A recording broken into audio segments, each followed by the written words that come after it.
Welcome back to Bhavani lifestyle. அனைவரும் எப்படி இருக்கீங்க? நல்லா இருக்கீங்களா? நலமா இருக்கீங்களா?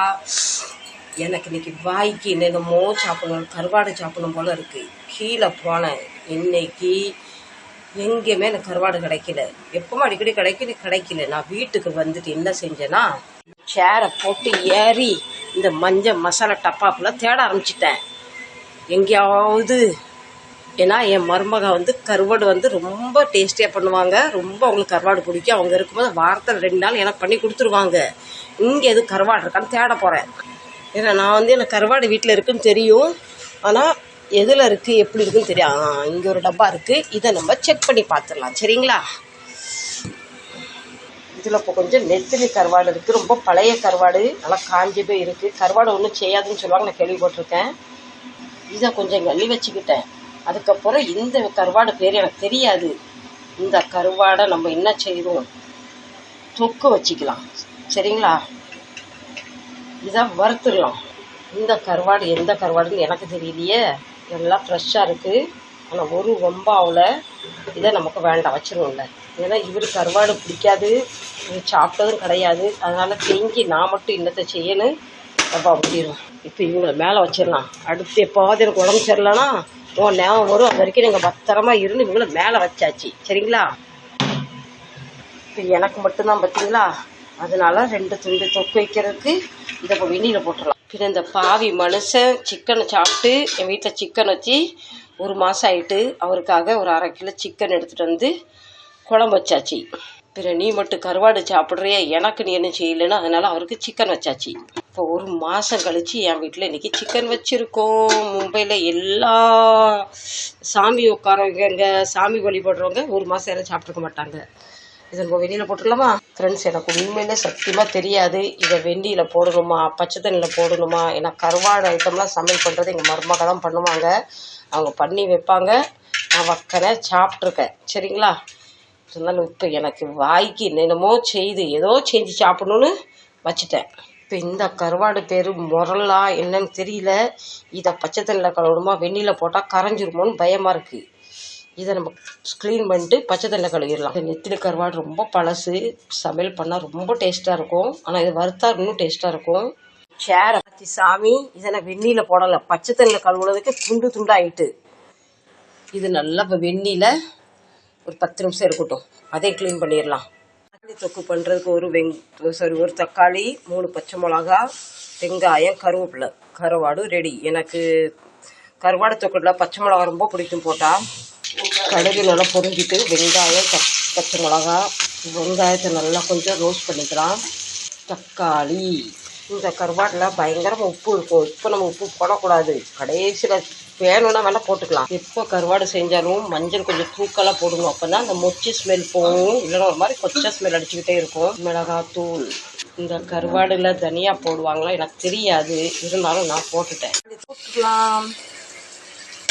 போட்டுட்டு நல்லா கிண்டிடலாம். இப்போ 5 நிமிஷம் மூடி வச்சு வேக வச்சிடும். அப்புறம் சின்ன கேஸில் மாற்றிட்டேன். பெரிய கேஸில் தீ அதிகமாக வருது, கருகிற மாதிரி இருந்தது. சின்ன கேஸில் வச்சுட்டேன். இன்னும் 2 நிமிஷத்தில் வெந்திருப்போம். நல்லா மணமாக இருக்குது. இந்த கருவாடு பாருங்கள், இப்படி கையில் எடுக்கும்போதே தலையெல்லாம் அப்படியே பிஞ்சு வருது. தலையை மட்டும் நமக்கு ரிமூவ் பண்ணால் போதுங்கிறங்க. தலை வேறையாக ஆக்கியாச்சு.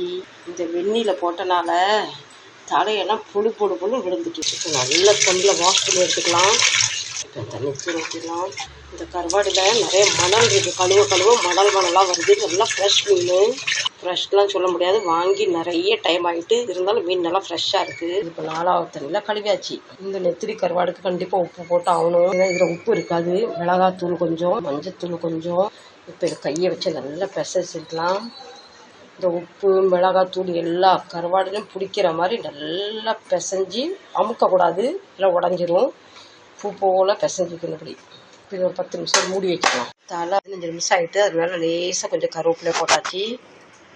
கொஞ்சம் எண்ணெய் வச்சுட்டு, எண்ணெய் நான் நிறையா ஊற்றுல, மிச்சம் எண்ணெய் இருந்தால் கொஞ்சம் வேஸ்ட் ஆகிடும் பார்த்தீங்களா. அதனால் குறைய எண்ணெய் ஊற்றி இது கொஞ்சம் வச்சாச்சு. இப்போ இந்த மசாலாவே அதை ஊற்றிடலாம். நான் இதுதான் ஃபஸ்ட் டைம் என் வீடியோவில் கருவாடு சமையல் வீடியோ போடுறேன். இதுமாதிரி போட்ட ஞாபகம் கிடையாது. எங்கள் மருமகாரத்துக்கு போட்டிருக்கலாம், ஆனால் இப்போது இந்த ஒரு 1.25 வருஷமாக போட்டது கிடையாது. இதை நல்லா 10 நிமிஷம் மூடி வச்சிடலாம். கேஸ் சிம்மிலே இருக்கட்டும். லேசாக அப்படியே கிண்டி விட்டுடலாம். சரிங்களா? அடி பிடிக்கல, இருந்தாலும் பயமாக இருக்கு பிடிச்சிருமோன்னு. இப்போ அடுத்து என்ன செய்ய போகிறேன்னா தக்காளி ரசம்.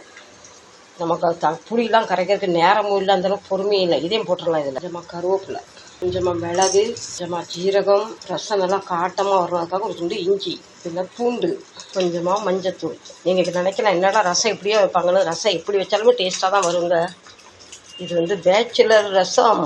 இதை இப்போ நல்லா மைய அரைச்சிட்டு வந்துடலாம். இதுக்கு கையை போட்டு புளியும் கரைக்க வேண்டாம், தக்காளியும் கரைக்க வேண்டாம். பேச்சுலர் ரசம் வைக்கலாமா? இப்போ ஆல்மோஸ்ட் நம்ம கருவாடும் நல்லா ஃப்ரை ஆகிட்டு, இருந்தாலுமே ஒரு 2 நிமிஷம் இருக்கட்டும்னு நினைக்கிறேன். நல்லா முறுமுறுன்னு இருந்தால் முறுக்கு மாதிரி கடிச்சிச்சு அவ்வளோ டேஸ்ட்டாக இருக்கும். கடுகு நல்லா பொரிஞ்சிட்டு கருவேப்பிலை, நம்ம அரைச்ச மசாலா, இதோட ஐடு விளமாட்டுட்டு புளிக்கு அரைச்ச மாதிரி அரைச்சிக்கிட்டு இந்த மசாலாவை நல்லா எண்ணெயில் ரோஸ்ட் பண்ணிடலாம். இப்படி ஒருக்கா நீங்கள் இந்த ரசம் வச்சு பாருங்கள், ரொம்ப டேஸ்ட்டாக இருக்கும். அவசர ரசம் ரொம்ப டேஸ்ட்டாக இருக்கும். நான் எப்போவுமே இப்படி தான் வைப்பேனா? இல்லை, இன்றைக்கி நான் வைக்கணும் அவசரத்தில் எனக்கு என்னென்னமோ செய்யணும்னு சொல்லிட்டு செஞ்சுட்டேன். இப்போ நம்ம ஜார்க்கல்ல தண்ணி ஊற்றிடலாம். இப்போ கொஞ்சமாக தண்ணி ஊற்றிக்கலாம். உப்பு பத்தில் கொஞ்சம் உப்பு போட்டுக்கலாம். இப்போ நம்ம கருவாடு முறுக்கு மாதிரி ரெடி ஆகிட்டு. இங்கே நம்ம கருவாடு தொக்கு சூப்பராகிட்டு சாப்பிட்றதுக்கு ரெடி. பார்த்தோன்னே வாயில் எச்சி வருது. 15 நிமிஷம் ஆகிட்டு. அதுக்கு முன்னாடி நம்ம இதை டேஸ்ட் பார்த்துருவோம். ரசம் ஆறுனாதான் டேஸ்ட் இருக்குன்னு சொல்லுவாங்க. ரசம், புளிக்குழம்பு, மீன் குழம்புலாம் மறுநாள் தான் சாப்பிட நல்லாயிருக்குன்னு சொல்லுவாங்க. என்னோடய ஃபேவரட் கருவாடு தொக்கு, என்னோடய ஃபேவரட் நெத்திலி ஃப்ரை. உங்களுக்கு இந்த சாப்பாடு பிடிக்கணும் வாங்க, கண்டிப்பாக நம்ம சேர்ந்து சாப்பிடலாம். நிறைய ஊற்றி நல்லா அப்படி பிசையணும். அந்த சோறு எது ரசம் எது தெரியாத அளவுக்கு நம்ம சாப்பிட முன்னாடி ஒரு வாய் தண்ணி குடிச்சிக்கலாம். அப்போ தான் சோறு கரெக்டாக இறங்கும். அப்போ வெறும் ஒரு வாய் ரசம் சாதம்.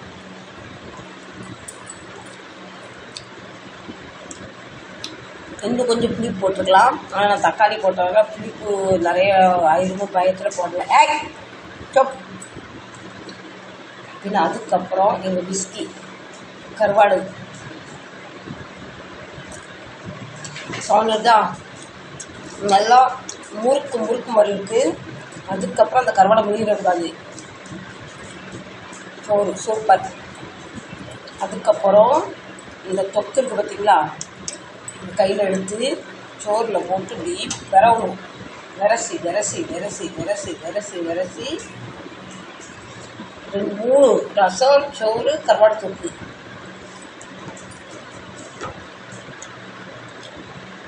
இதை காய்ச்சல் இருக்கனால ஏதாவது வித்தியாசமாக சாப்பிடணும், சாப்பிடணும். 4-5 நாள் சாப்பிட முடியல.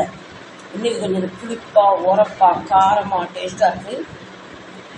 உங்களுக்கு காய்ச்சல் அடித்தா நீங்கள் என்னென்ன சாப்பிடுன்னு சொல்லுங்கள், என்னென்ன பிடிக்குன்னு சொல்லுங்கள். சரி ஃப்ரெண்ட்ஸ், இந்த பதிவு தோட முடிக்கிறேன்.